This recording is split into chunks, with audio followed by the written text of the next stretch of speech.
Hi, y'all. Since we're all stuck somewhere, I thought I'd share a story with you guys, and that is how I came to Minnesota.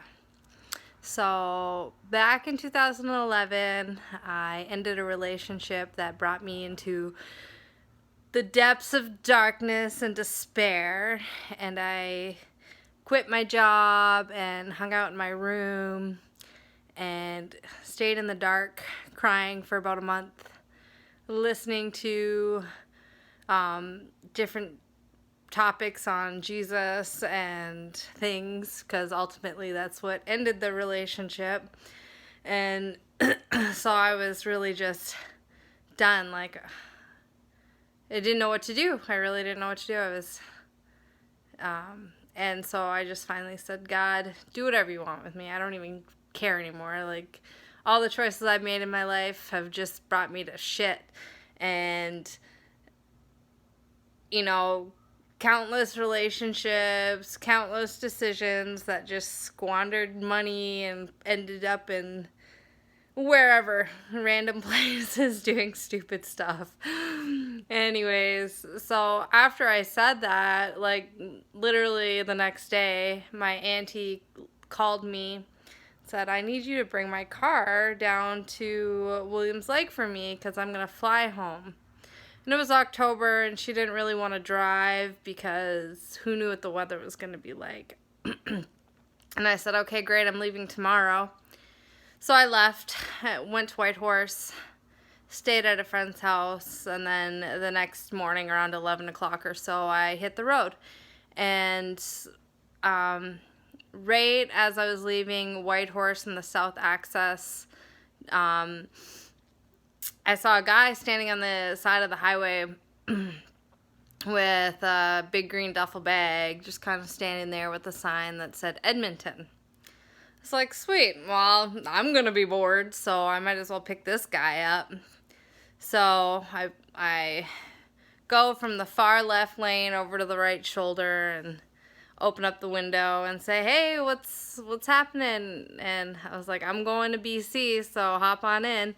And he gets in the car. He's like pretty excited. And I'm like, so buddy, what's your deal? He's like, well, living in Alaska, and I'm just hitchhiking across Canada down in Minneapolis to surprise my folks. I got a month off work. And when he said that, the weirdest thing happened to me. It was a voice inside my head, loud and clear. Go with him. That's what I heard, and I was just like, pretended nothing happened, and I was like, okay, like, cool, right on, like, where you, at regular conversation, and so, I had my iPod attached to the radio, and we were just cruising, and I was probably talking way too much about stupid stuff, and my iPod was on shuffle and like a sermon came up on something, I don't know what, but I was listening to a lot of sermons at the time, and typically I would be like embarrassed or scared, like, oh, well, no one wants to listen to this or whatever, and I listen to talk radio all the time and things like that, but so anyways, I decided I wasn't going to skip it. And it was about an hour long, and we drove, and afterwards he's like, wow, I really needed to hear that. And it's like, oh, sweet. And so we started talking about that stuff, and it turned out that his dad was a pastor in Minnesota. And I was like, oh, weird. Maybe that's why, like, is that why I'm supposed to go? Because I was really, like, just like, God, like, where are you? What are you doing? Like, what's going on in this world? Like, because my life had fallen apart. And so, we carry on, and I'm just like, yeah, I'm really supposed to go with this guy. And when I left, I'd packed a bunch of random stuff, like my passport and some other things, but not too much stuff, but I had my passport with me, and I'd really was open for something to happen. So we get I actually convinced him to come with me to Williams Lake instead of going to Edmonton because I'm like, Alberta, you don't want to drive through there. Boring, lame. Like, come down to Williams Lake. You could go through the Okanagan. It's going to be sweet. Not telling him that I was planning on going with this guy. Like, planning on going with him. And so we get to where I was dropping the car off, and we stayed at my auntie's friend's house where the car was staying until she got back. And that night before he was leaving and I was going to do whatever, I said, dude, I think I'm supposed to go with you. Can I come? And he goes, no. I'm like, worst comes to worst. I'm in my own country. I'll leave if you think I'm weird. Like, no. Like, I'll leave. Like, if anything goes weird. Like, but I really think I'm supposed to go with you. And so I think he slept on it, and then in the morning was like, yeah, you can come with me. So my auntie's friend took me to the store, and I bought like a little backpack. Well, he bought it for me. And so thanks. And I packed up my stuff in this little backpack, and they dropped us off on the highway, headed east out of Williams Lake, and we hit the road, and it was... we first got picked up by this cowboy, and he drove us a little ways, and then we got picked up by this couple, and, everyone, you get picked up, and they just start telling you their story, and where they're from, and what's going on in their life. It was pretty cool. But it was interesting, because a lot of the people had something to say to me about like Jesus or like this confirmation of like God. And this one guy who picked us up somewhere in BC, so he picked us up and was like, oh yeah, like my family, they don't believe in anything, and I met these people and they changed my life, and my family basically kicked me out of the house because I changed my life for the better. And like, material things. Like, how many of you guys right now are like, oh, I can't even get toilet paper, or like, I don't have money to buy that piece of plastic shit that I wanted last week. So anyways, sorry. So he goes on, he's like, oh, you guys have to read the Sermon on the Mount, which you should. He's like, that's a real good one. And then he dropped us off, and we're walking on the side of the highway, and I was like, while we were driving, I just opened it up on my phone. I think it's like Matthew 6-7. There's a Sermon on the Mount, and I was like, oh my gosh, like, this is amazing. It's like, don't worry about the clothes that you're gonna wear. Like, God clothes the fields with flowers, like, and you're much more precious than that. And, don't worry about the food that you're gonna eat, because he feeds the birds of the sky and the fish of the sea. I'm just kind of paraphrasing here. You gotta read it yourself and let it speak to you. But at that time, when I left with no money, like, I had $50 because I quit my job the month before because I was, like, in deep depression. And so, anyways, that was, like, really encouraging, and it probably will be encouraging to you to read that now, especially with everything going on. And so anyways, he drops us off, and this other guy picks us up, and he was the biggest fan of his hometown. He picked us up and was like, oh, you have to check this out, and there's these nice boat houses, and he was like driving us around this town. He's like, I'm gonna take you to this creamery and buy you ice cream, and they have the cows right there. And so, and this was like taking time, and he's like, well, if you don't find a ride, I got a cabin you guys can stay at. That's no big deal. And it was a great option. But anyways, we got ice cream, and we're like, all right, let's stand on the side of the road here, and we're just gonna put the sign to Calgary, because that's where we wanted to be at that night. And So usually with hitchhiking, you would put the next nearest town because you don't want to say I'm going to Minneapolis when you're in the middle of Okanagan, because like no one's going to pick you up because they have no idea where that is, because I had no idea where Minneapolis is. So just the next nearest town, and Calgary was it was probably like 5 or 6 hours away from where we were. And so, put that on the sign. In my notebook, I had a little notebook we were writing the towns on, and I still have it, so it's kind of fun to look back at. And so we were waiting there, and not too much longer, this silver Jeep rolls up, and it's this girl, and she's from Australia, and she pulls over, and she's like, oh, thank God, yeah, I'll give you guys a ride. And we started driving, and she's like crying because she needed to be at work by 7 in the morning, and she was exhausted because she'd been driving, and she rented this Jeep, and it cost way more money than she had, so she was basically out of money and energy, and she didn't know what she was gonna do.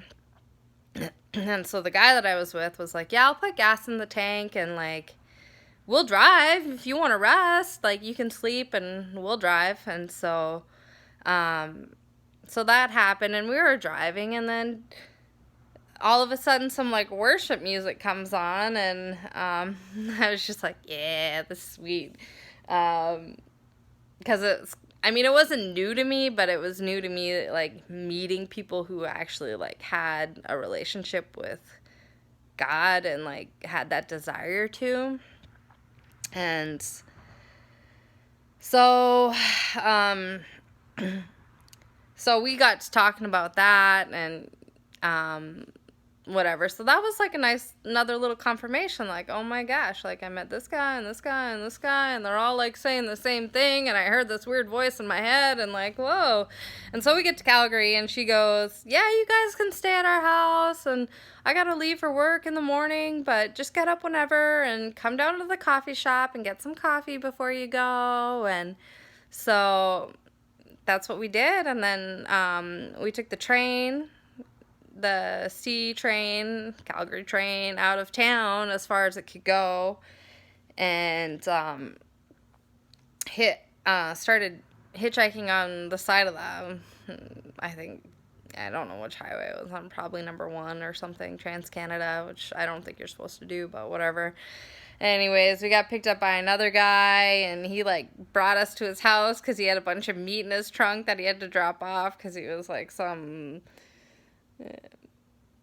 ahead of like the meat department of Loblaws or something. Anyways. So we got to talking and told him what was happening and what was going on with us, because like me and this guy didn't even know each other, and we're hitchhiking across the country. And so he was pretty interested in that story. And then got dropped off, and yeah, so, and then there was, like, a series of other rides. I got a ride with a semi, and they had the dog, and it was funny, and he dropped us off at this gas station in the middle of the night, and so we were like, do we, like, ask people for a ride? Do we stay at, like, it's dark out, we could go sit in Perkins or whatever. But we ended up just getting a hotel room and sleeping, and then getting up in the morning, and then hitting the road again. And then the next day, I think it was the next day, so there was like it would be like, we'd get 3-4 rides right in a row, but they would only be like 20-minute, 30-minute rides, and then sometimes we'd be walking on the side of the road for like 5 hours, like just walking. But I was completely at peace. Like the sky was blue, the sun was shining the whole time. I felt free and at peace, and I could trust like whatever was guiding me. And So, but one of the stipulations was if I go, I'm not allowed to smoke pot. I'm not allowed to do any of these, like, because I was telling him about that in my life. And I was like, when you get to Minnesota, that's not allowed. Ah. Like, that's fine. That's fine. I don't want that anymore. And, which is, like, my stronghold. Sucks. It sucks me in, sucks me back, but whatever. That's not the point of the story. So it was like the fourth day on the road, and we get picked up, and this was, or maybe it was the third day or fourth day. Anyways, this group, 3 women picked me up picked us up in a minivan, and they're like talking, and they're really nice. And there's the girl sitting in the third row, and we're in the middle row, and they're like, oh yeah, except that girl back there, she's always stoned, blah blah blah, do you guys want any weed? We're like, no, it's okay, thanks. And then they dropped us off in the middle of nowhere because they were like headed to a reservation in Saskatchewan that was just like flat land, and just flat land around us, and fields and nothing for hundreds of miles because it's Canada and there's nothing around. And so we're walking along, and then this other vehicle stops, and it's 3 guys, and they pick us up, and they're like, oh, hey, what are you guys doing? Like, and we're just like, oh, trying to get to Minneapolis, blah, blah, blah. And they immediately start rolling up a joint, and I'm like, oh my gosh. And they smoked it in the vehicle while driving. And I was like, this is really weird. And so they dropped us off because they were going to like a different place in the middle of nowhere. And walking along, waiting and waiting and waiting. And I mean, it wasn't bad. Like, and this guy would be like walking ahead of me, and I'd be walking behind, and like we'd stop and like make a sandwich on the side of the road because we like packed a loaf of bread and peanut butter or whatever. And we saw this truck drive by, and he slams on his brakes and pulls over, and he's like, hey, you guys need a ride? And we're like, yeah, sure. And so we get in, and he's like cheery, jolly old fellow, big guy, like big man. Like I think we called him like Jerry the Pirate or something, because he was from the East Coast, the Maritimes, and he's a friendly fellow, and he brought us all the way to Regina.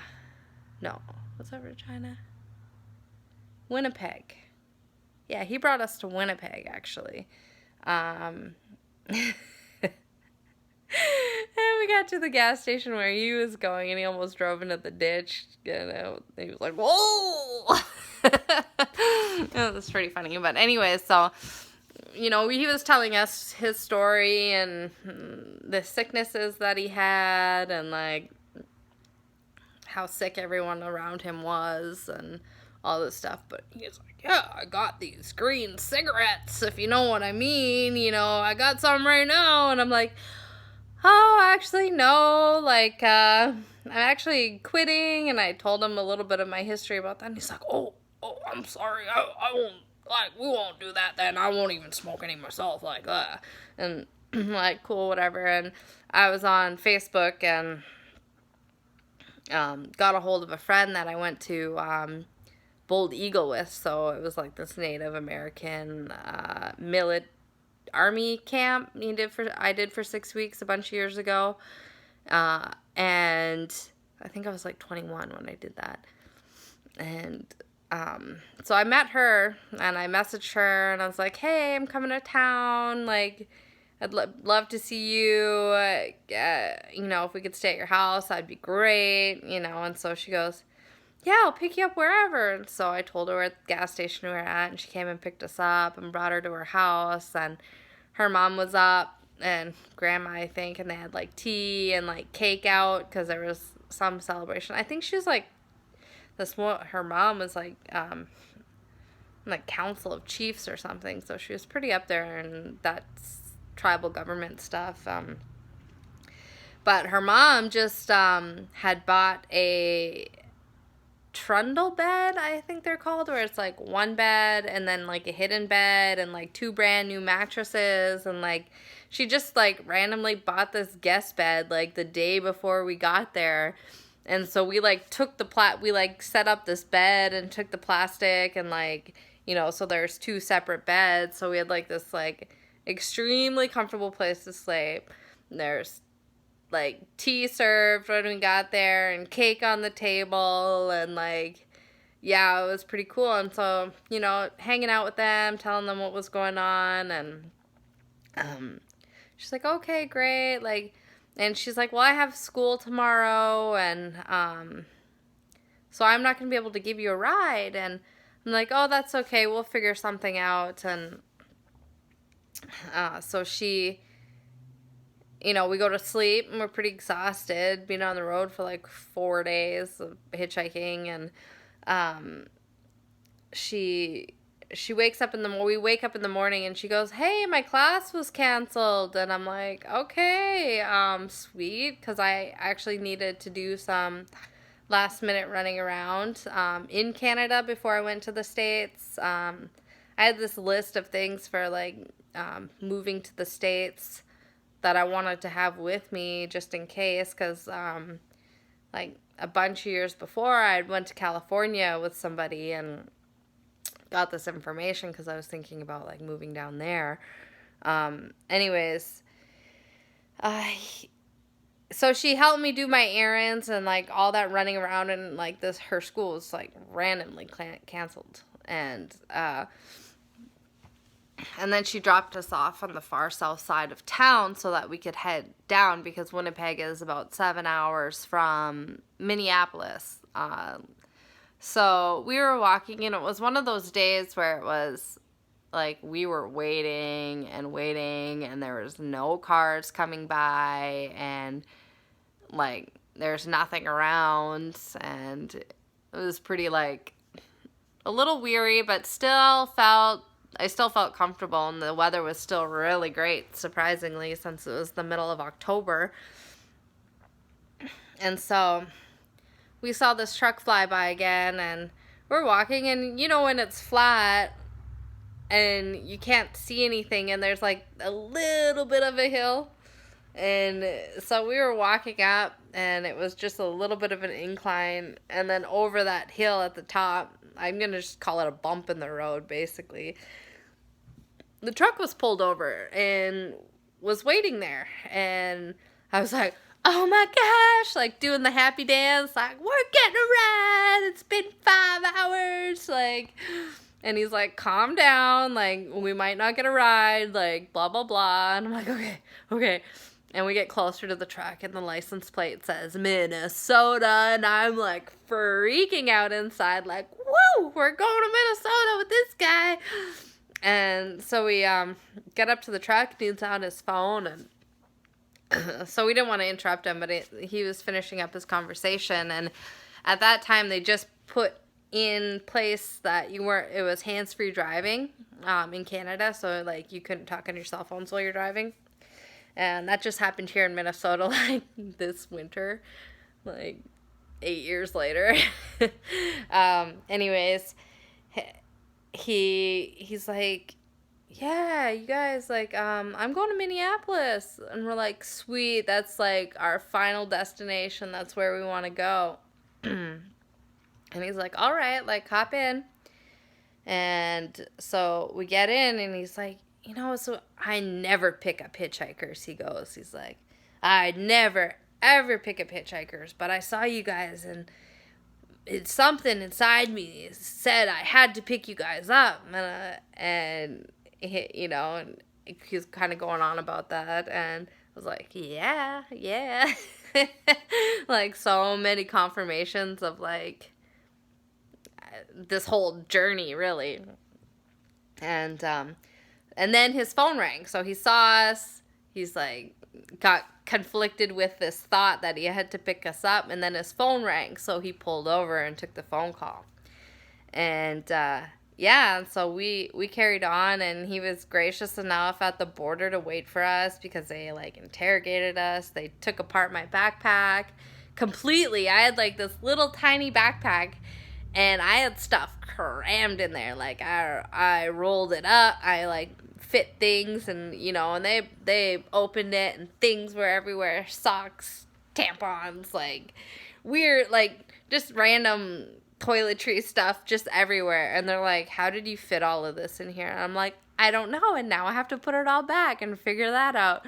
And they're, you know, border guys in the U.S. are total a-holes, and asking, and, like, me and this guy didn't know each other, and this other guy picked us up, so it was, and he had a rental truck, because he was actually from Reno, Nevada, and he was doing a business trip, and flew to Minneapolis, and rented this truck, and then was heading back, and then flying home, and so it was kind of an ordeal at the border, and I was like, you guys, like, if anything, you guys can just leave me, like, whatever, and, no, and they waited, and we got through, they let us through, and, you know, and so this guy who picked us up, you know, drove this whole way, like 7 hours, it was like a long haul to our final destination.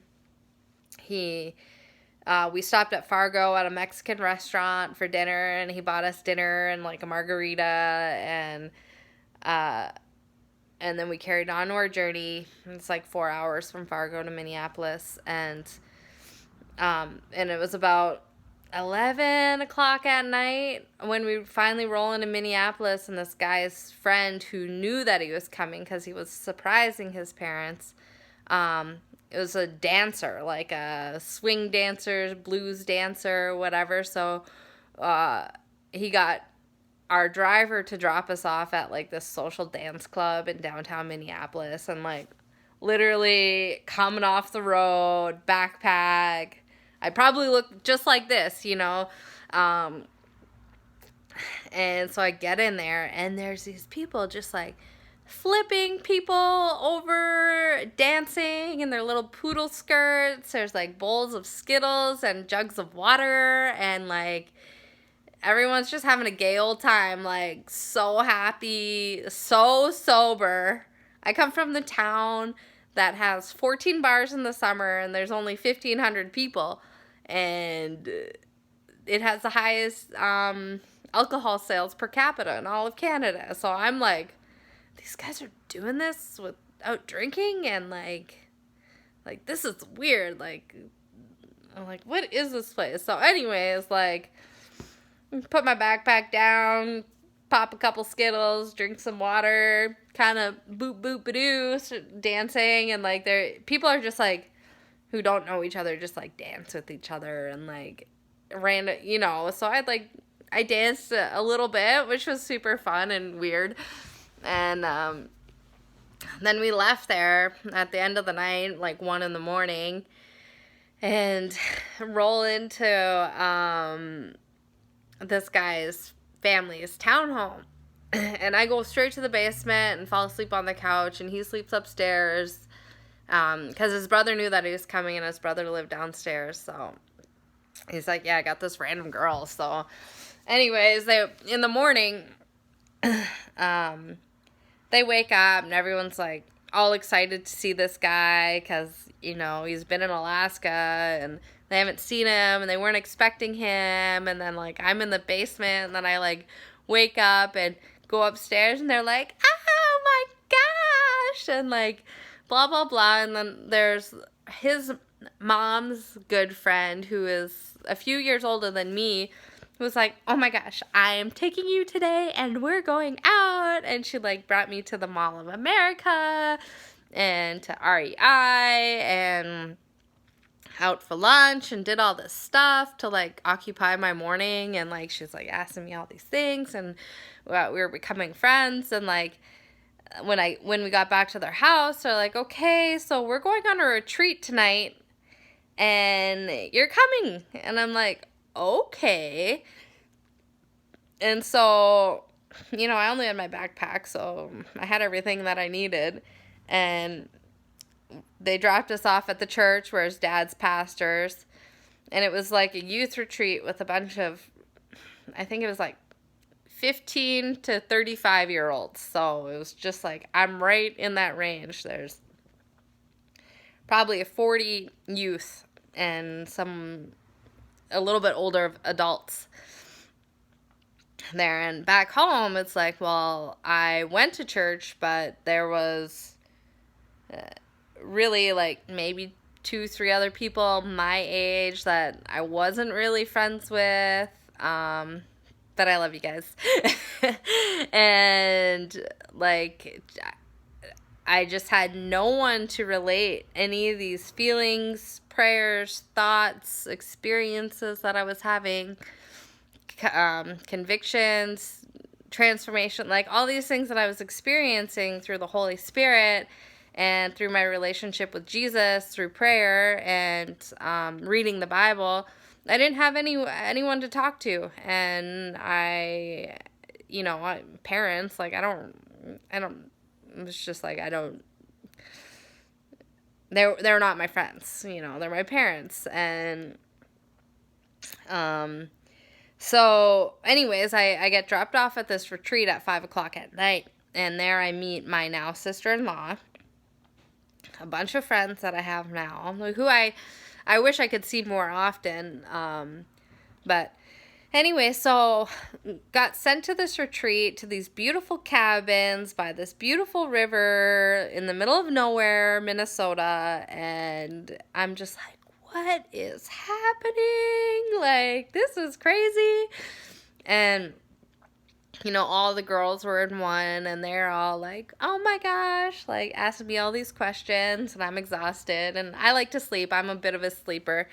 And, so all this is going around me, and then there's like worship and like workshops and like food, like everything was included, and I didn't have to pay for a thing. I got like fed great meals and met great people, and I ended up actually getting baptized there in the river, and that was, like, amazing because I was there, and then I just went for a walk by myself, and I was like, God, like, wow, like, thank you. This is amazing. Like, where am I? Like, I'd never heard of Minnesota before. Have you ever heard of Minnesota before? No? Like, it's not a place on anybody's radar. Except now that I'm here, I know that it actually rules the world. Like, every company, corporation started here in the Midwest. Like, it's pretty interesting. Even the headwaters of the Mississippi. So, things start here. And so I made all these friends. Like, God just really, like, confirmed his love for me, confirmed that he was there, confirmed that he was listening to my prayers. It was just like solidifying like this relationship with Jesus that I'd wanted, and had kind of have always had, but was resistant to, because we live in a world that says no, that doesn't exist. It's only here and now, and people are out there right now trying to prolong life. Everyone's afraid of death, and they want to live forever. And I'm like, to myself, I don't want to live on this earth forever. That's for sure. Look at the shit that's going on around us, the corruption, the greed, the biochemical warfare, viruses, the marketing. Like, I can't even watch TV or hardly look at my phone because it's just like advertisement. You need this to be happy, blah, blah, blah. And it's all a bunch of BS, honestly. And this world is there to deceive you and try to trick you and not let you live to your fullest. And your fullest is with relationship with God and letting him guide you and care for you and take care of all your needs. And so fast forward, here I am now. I'm in my house in North Minneapolis and in the hood of Minneapolis. We're moving. Our landlord called us like a few weeks ago and was like, "Oh, we're going to sell our house." Like, it's, they didn't want to be a landlord anymore. They just had a baby. It's a lot of work. This house is old. Things broke. They need to fix it. Like, just regular house things that happen, when you own a house. And so they don't really want to deal with that anymore. And I was like, okay. So they gave us till the end of May.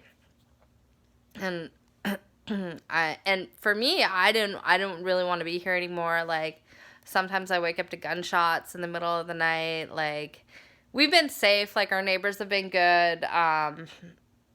It's just congested and impoverished and not ideal for me and my family when we have 3 little daughters.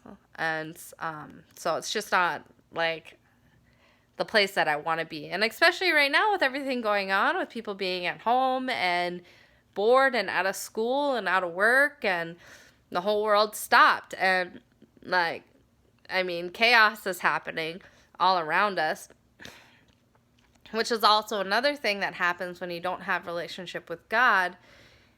It's chaos. It's like, okay, sin. And it's like, oh, I'm a bad person. And they mock that. And it's like, well, come on, if you think about it and you think about the thoughts that you have and, like, the schemes that you contrive in your mind, and, like, if you have self-control and understanding and wisdom and compassion for people, you don't act on these things. But a lot of people in this world don't have that. And in America, at least, it's like independence, like, on my own, I'm going to do it myself. So there's no need for a reliance on God, even though they claim to be Christians, and they're not. I mean, or they're stagnant or something. And I am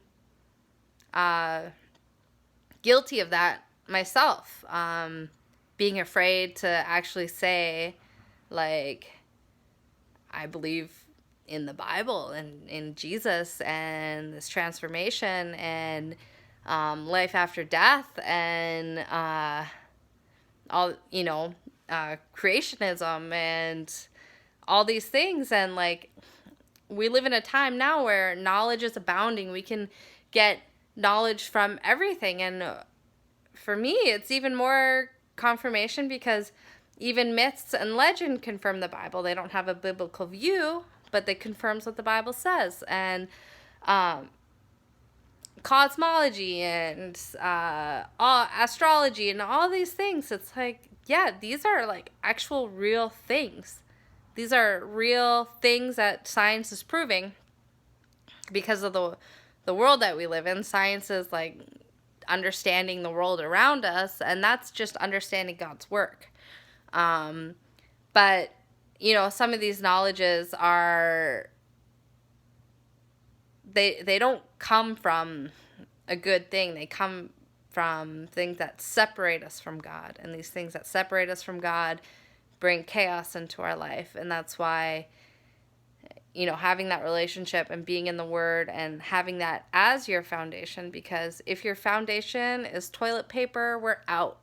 If your foundation is money, you're out. I don't know if you know, but, like, there's no money here in America. It's not backed by gold. It's not backed by anything. It's just paper that they print. And, I mean, we're indebted trillions and trillions of dollars to China. And they basically own us now. And we're oblivious to the war that's going on in our own country. I'm not from here. I don't have the ability to vote or do anything like that, which I'm thankful for, because it's like, my hope's not in Bernie Sanders. My hope's not in the Republican Party. It's not in any of these things. My hope's in Jesus, and I see the things that are happening around us in the world, and it's like, people, we need to actually be praying and repenting, and that's just saying, wow, look at my thoughts and look at my heart and look at my actions and change me, God, and help me to see the things that I'm doing wrong in your eyes, and help me to change, and help me to love the people around me, and help me to not be so selfish, and let's take care of each other. And, like, right now, we need to put on our sackcloth and ashes and be crying out to God right now to open up our eyes and our heart, that we can see the truth, and that because in that truth there's protection. The stuff that's going on around us, like, okay, we're gonna die, like everyone's gonna die, but there's hope in that, and there is protection from the wrath of God that's coming amongst men. Now it's happening now. Like, the gates of hell are open, and these spiritual forces are coming on this earth and taking over, and that through the powers and principalities and through the kings of the earth, the rulers of the earth, the billionaires, and all these things. And you read in Psalms and all these in different places, and it's like,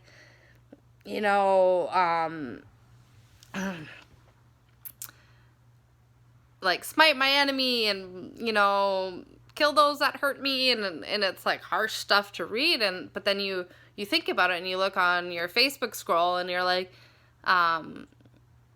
basically that's the rulers of the world who've given themselves over for power and money. And not everyone for sure, but the elite for sure.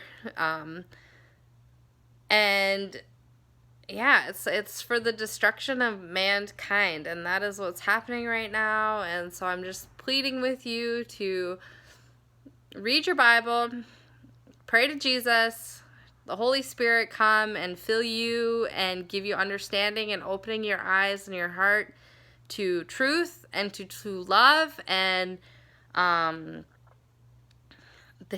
His will be done in your life. Like, I go day by, well, I don't have to worry about the things that's happening around me, because I trust in God, and I know that I'm protected. All the things that I've been through, it's not by my planning. It's not by my own. I've made decisions like, oh, I'm going to go to cosmetology school, and I'm so thankful. And I have a trade. And, you make these decisions, but, like, the last house we lived in, that's a crazy story, but I ended up finding this house that we're in currently right now within a day that we had to move. We basically got kicked out. It was either, it's a bit, that's another story. But this house came available to us, and we're in a neighborhood where there's like a lot of my husband's friends. But anyways, so this house was available to us. It's affordable. It's nicer than what we were in before. And so that was like, okay, phew, thank you, Jesus. And then now, with our landlord selling the house, giving it to us until May, saying, and then she called me after.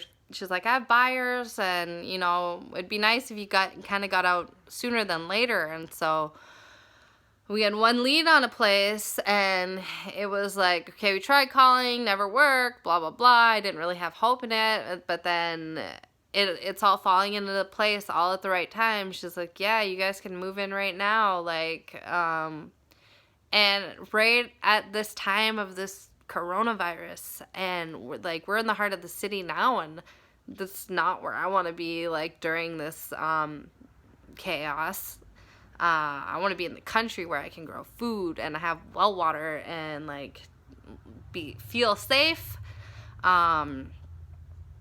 And so this place is opened up for us. That's exactly that, and closer to my work, closer to my in-laws. It's just a nicer place for us, and I'm so excited and so thankful for the things that we're going to be doing there, and the people that we get to see and love. And so anyways, that's my story, and thanks for listening, and peace be with you in these times. And I mean, I could go on and on and on, but I'm going to stop there and say I love you, and I pray to Jesus that He sends the Holy Spirit to you and opens up your heart and opens up your mind to the truth, and that you feel it, and that you may be blessed and cared for during these times. All right, love you.